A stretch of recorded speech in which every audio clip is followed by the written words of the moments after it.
끌어갈 미래의 과학자와 선배 과학자. 네, 마치 과학계의 어벤져스를 보는 기분이었습니다.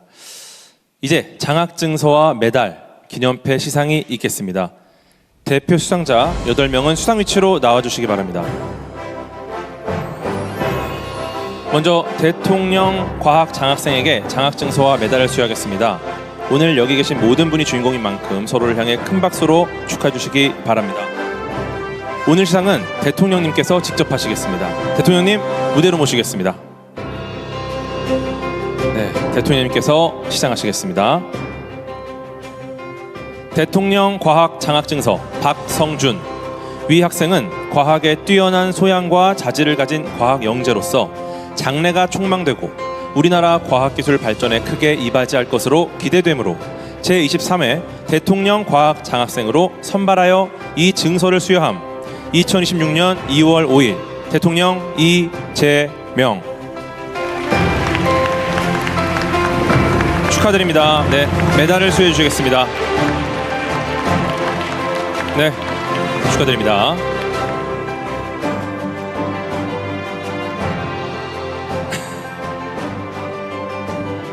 아, 네. 개별 사진을. 네, 정말 영광스러운 일이죠.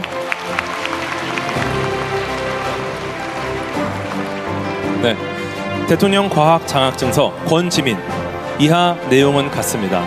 2026년 2월 5일 대통령 이재명. 네, 메달을 수여해 주시겠습니다. 네, 축하드립니다. 네, 사진. 네, 축하드립니다. 대통령 과학 장학증서 김현수. 이하 내용은 같습니다. 2026년 2월 5일 대통령 이재명. 네, 메달을 수여해 주시겠습니다. 네, 축하드립니다. 네, 대통령 과학 장학증서 차범석. 이하 내용은 같습니다. 2026년 2월 5일 대통령 이재명. 네, 메달도 수여해 주시겠습니다. 네, 축하드립니다. 네, 네, 사진 찍으시고요. 이어서 기념 촬영이 있겠습니다. 대표 수상자 4명은 앞으로 나와주시기 바랍니다. 네, 함께 사진 촬영 있겠습니다. 네, 네, 수상자들은 자리로 돌아가 주시기 바랍니다. 다음은 대통령님께서 국제과학올림피아드 수상 대표 학생에게 기념패를 수여하시겠습니다. 기념패 경기과학고등학교 변재우. 위 학생은 2025 국제정보올림피아드에서 대한민국 대표로서 우수한 성적을 거두었기에 이 패를 수여함. 2026년 2월 5일 대통령 이재명. 네, 축하드립니다. 네, 네, 축하드립니다. 네, 기념패 경남과학고등학교 김민석. 위 학생은 2025 국제지구과학올림피아드에서 대한민국 대표로서 우수한 성적을 거두었기에 이 패를 수여함. 2026년 2월 5일 대통령 이재명. 네, 축하드립니다.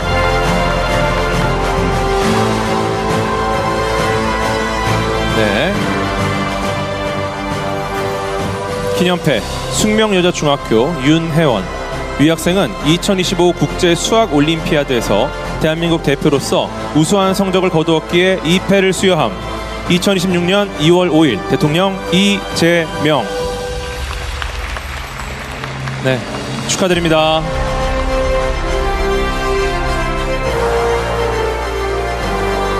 네, 기념패 대전과학고등학교 민지호. 위 학생은 2025 국제천문 및 천체물리올림피아드에서 대한민국 대표로서 우수한 성적을 거두었기에 이 패를 수여함. 2026년 2월 5일 대통령 이재명. 축하드립니다. 네, 이어서 기념 촬영 있겠습니다. 국제과학올림피아드 대표단이 우리나라의 도약을 이끌 미래과학자로서 다짐을 담은 기념 액자를 전달하겠습니다. 네, 큰 박수 부탁드리겠습니다. 네, 기념 촬영이 있겠습니다. 네, 대통령님과 수상자께서는 자리로 돌아가 주시기 바랍니다. 시상해주신 대통령님과 수상자분들께 다시 한번 큰 박수 부탁드리겠습니다.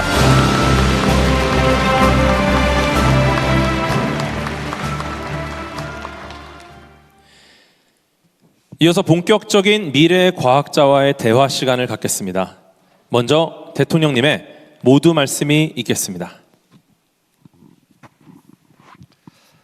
여러분 참으로 반갑습니다.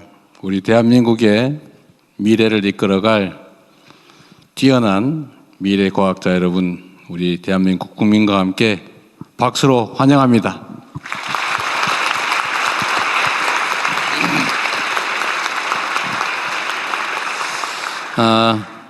최근에 드러나는 바이기도 하지만 이 과학기술은 그 나라의 국가 역량 그 자체라고 할 수 있습니다. 역사적으로 볼 때도 과학기술을 존중하는 체제는 흥했고 과학기술을 천시하는 시대는 망했죠. 앞으로도 이 점은 변함이 없을 것입니다. 과학기술을 존중하고 또 과학기술에 투자하고 과학기술자들이 인정받는 사회라야 미래가 있습니다. 대한민국도 자원과 특별한 역량이 없는 그런 나라였지만 오로지 교육에 투자하고 과학기술에 투자한 결과로 오늘 세계에서 인정받는 나라가 됐습니다. 국가 간 경쟁이 치열하면 치열할수록 결국 국민의 역량이 얼마나 뛰어나냐, 얼마나 발전하냐에 따라서 그 국가의 운명이 결정될 것입니다.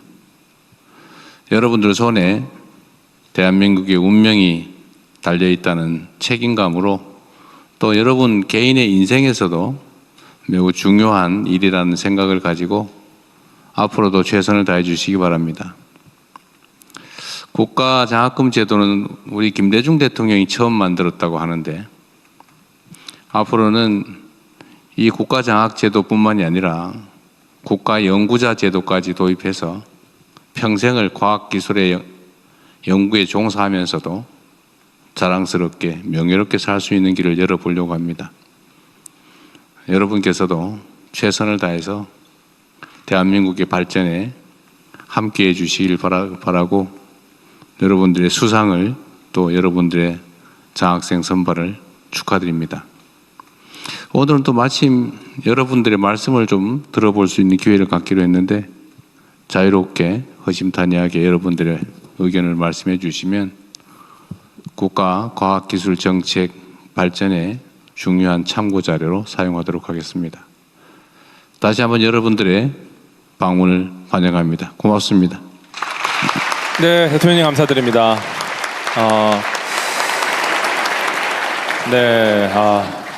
어쩌면 정말 과학계에 큰 응원의 말씀을 해주셔서 저도 같은 과학계 종사자로서 정말 감동을 받았습니다.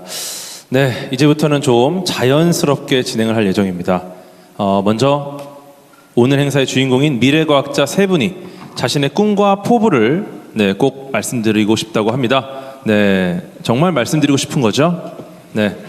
먼저 조금 전 대통령님께 장학증서를 직접 받은 포항공과대학교 박성준 학생이 학부 대통령 과학장학생 대표로 포부를 말씀해 주시겠습니다.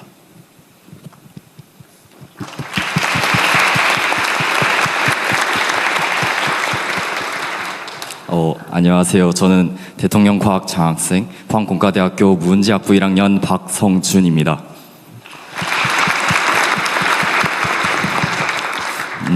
제가 사실 어렸을 때부터 과학을 정말 좋아했는데 그 이유는 거창한 것이 아니라 저는 단순히 움직이는 것들이 좋았기 때문이었습니다. 로봇이 어떻게 걷는지나 자동차가 어떻게 이동하는지 그런 것들을 탐구하다 보면 결국은 수학과 과학이 모든 것을 해결해 줄 수 있었습니다. 그래서 그때 이후부터 저는 세상 움직이는 것들이 결국은 과학의 힘이구나 라는 사실을 깨달았고 그래서 그때 이후부터 자연스럽게 과학을 전공하고 공부하는 데 조금 더 흥미를 가졌던 것 같습니다. 제가 생각하는 과학의 가치는 단순히 지식의 축적이 아니라 사회와 문화 그리고 그런 것들을 미래를 변화시키는 힘에 있다고 생각합니다. 특히나 과학기술과 동시에 인적 자원이 강한 대한민국의 특성상 과학기술이 국가 경쟁력을 결정하는 핵심 요소라고 생각합니다. 새로운 기술이 개발되고 거기에 따라서 산업과 삶 자체가 변화되는 과정을 보면서 저는 과학자가 된다는 것이 곧 사회에 기여하는 일이라고 생각하게 되었습니다. 그래서 이러한 가치관 속에서 이번에 저가 대통령 과학 장학생에 선정되었다는 것이 제 인생에 있어서 정말 큰 전환점이 될 것 같다는 생각이 듭니다. 제가 대통령 과학 장학생에 선정되었다는 것이 단순히 수학과 과학을 잘하는 학생으로 인정받았다는 것이 아니라 향후 세계적인 수준의 연구를 수행할 잠재력이 있다고 인정받았다는 생각이 들었기 때문입니다.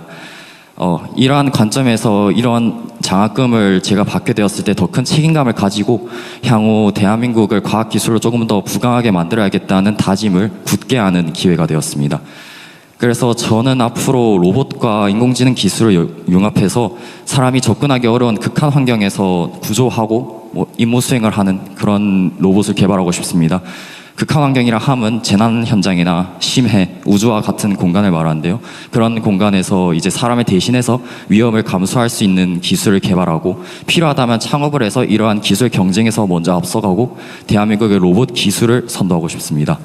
그래서 이번에 대통령 과학 장학금 선정이 저의 꿈을 향한 긴 여정에 소중한 첫걸음이 되기를 기원하면서 앞으로 대한민국을 과학기술로 더욱 부강하게 만드는 훌륭한 연구자로 성장해 나가겠습니다. 감사합니다.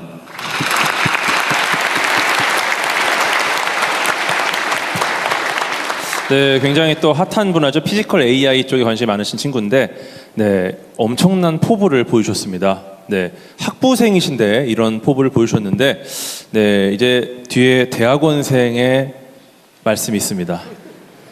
네, 다음은 오늘 기념 영상에 출연했던 국립공주대학교 김토훈 학생이 대학원 대통령 과학장학생 대표로 말씀해 주시겠습니다.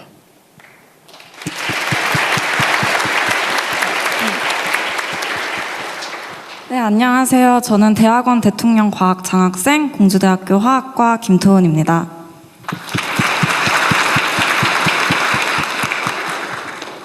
이 영광스러운 자리에 선 지금 저는 제가 왜 과학을 선택했고 어떤 연구자가 될 것인지에 대한 저의 결심을 말씀드리고자 합니다. 저는 어릴 적 가족의 암 투병 과정을 옆에서 지켜본 경험이 있고 선천적으로 왼쪽 귀가 안 들리는 장애를 가지고 있습니다. 이러한 개인적인 경험들은 저에게 이제 과학이 무엇을 위해 존재해야 하는지, 그리고 어떤 연구를 하는 과학자가 되어 잘하고 있습니다. 네, 박수 한번 주세요. 네. 이러한 개인적인 경험들은 과학이 무엇을 위해 존재해야 하는지 생각하게 했고, 제가 이제 생각하게 했고, 죄송합니다. 많은 생각을 하게 한 거죠? 네. 네, 어떤 연구자가 되고 싶습니까? 생각하게 했고, 사람들을 위한 연구를 하는 과학자가 되겠다는 꿈을 가지게 해 주었습니다. 저는 이런 꿈을 막연한 이상으로 남기고 싶지 않았습니다. 그래서 저는 연구를 할 때마다 이 결과가 무엇을 의미하고 어떤 변화를 만들어낼 수 있는지 생각하면서 연구를 진행했고, 또한 이 빠르게 결과를 내는 연구가 아닌 변화를 만들어낼 수 있는 연구, 의문을 남기지 않는 연구를 하기 위해 노력해 왔습니다. 하지만